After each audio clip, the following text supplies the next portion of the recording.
วัน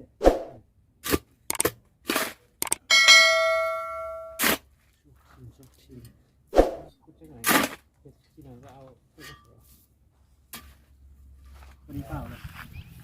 จำหมด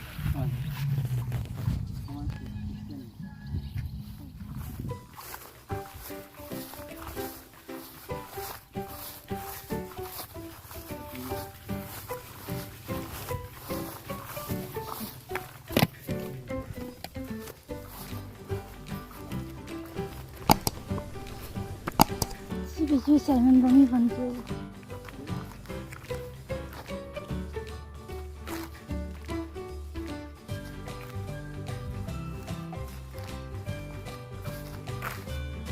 อาหารนั่นให้เหี่ยวเบิดละหิวน้ำเบิด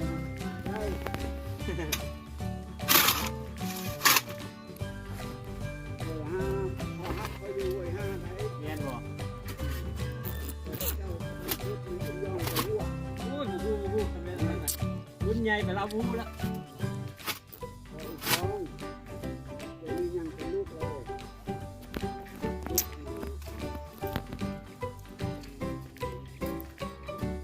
ตัวเขาเบอร์เจ้าเด้อ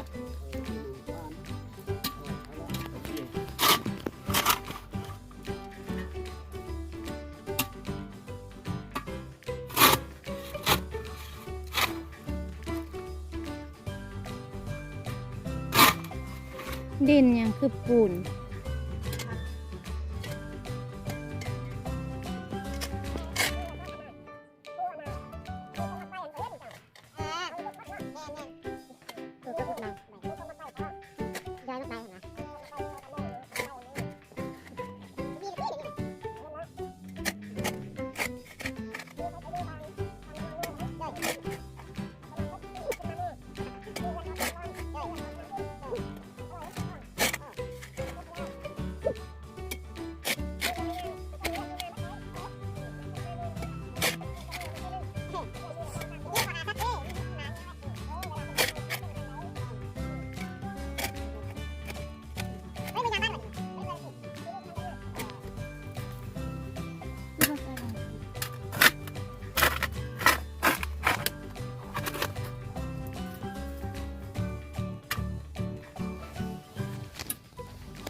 เป็นอะไรเป็นอะไร จ้า แซ่บบ่ เราหูสุกอ่ะ ผักข้าวนะอุปกรณ์ ให้มาอีกบ่ฮัดที่บ่น่ะ เล็กเติบแล้วเนาะทุกคนเนาะเกือบได้2 เม็ดละไป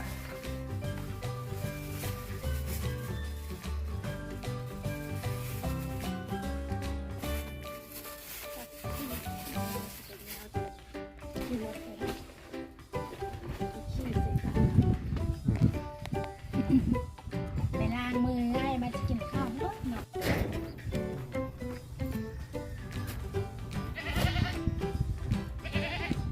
แดนนี้โอ้มาหลายตัวเลยเนี่ย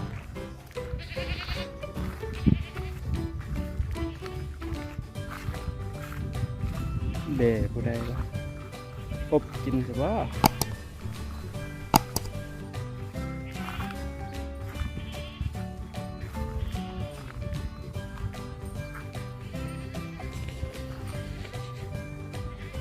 เบะจ้ะ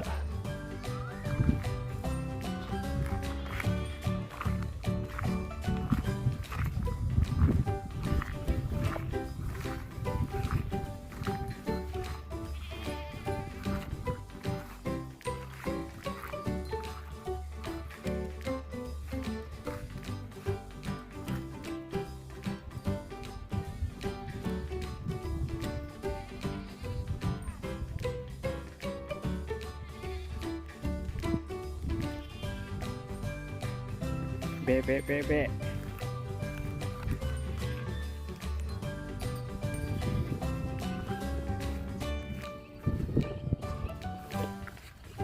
นี่ก็เป็นทุ่งนาของงูนะ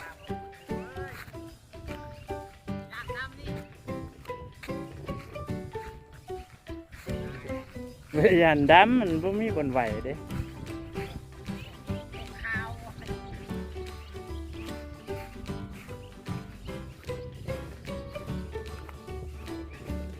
ใช้ดิน มาอยู่พวกกันเนาะ เอ๊ะก็อยู่ก็อยู่แล้วก็เรียนไปหันก็ฮอดเลยเด้ เอาเนาะเนาะมาอยู่น้ำกันเนาะ ใช่ ฮอดใช่ฮอดนี้ฮะ เพื่อนไม่ใช่เหรอ เออ ไม่ใช่ก็มาเท่าไหร่เหรอ บัว ตัวล่ะ ดินอี ช่องตอนมานี่ ดินอีพอ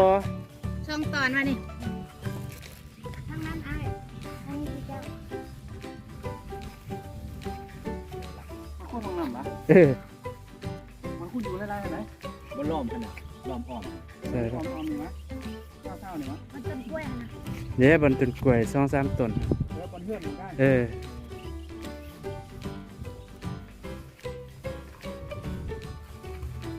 เออ นี่หวะตัดนี่หวะนี่ไปคน นี่ใช่ครับบนรักคุมนอน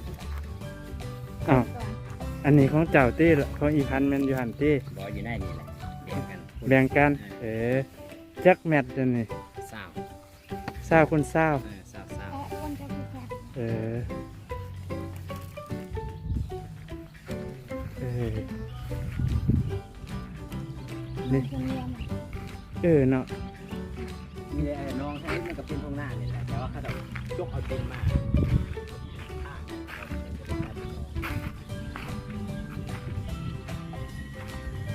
น้องป่าโอ้มวนแท้ทางนั้น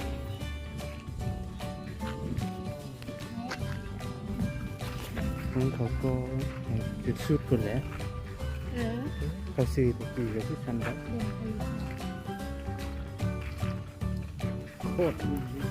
โคตรหอนเลย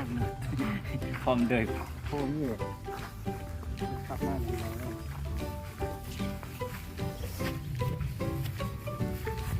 ให้ไว้เจ้าแสดงอันบอกให้แฟน เอาไปเศร้าเลยนี่แจ้งเขาเลยนี่ฮอตเศร้าเลยแมนๆเลย ให้การแสดงเอ็มวีบนแคนยูของเรานี่คือการมาถ่ายมัน อืม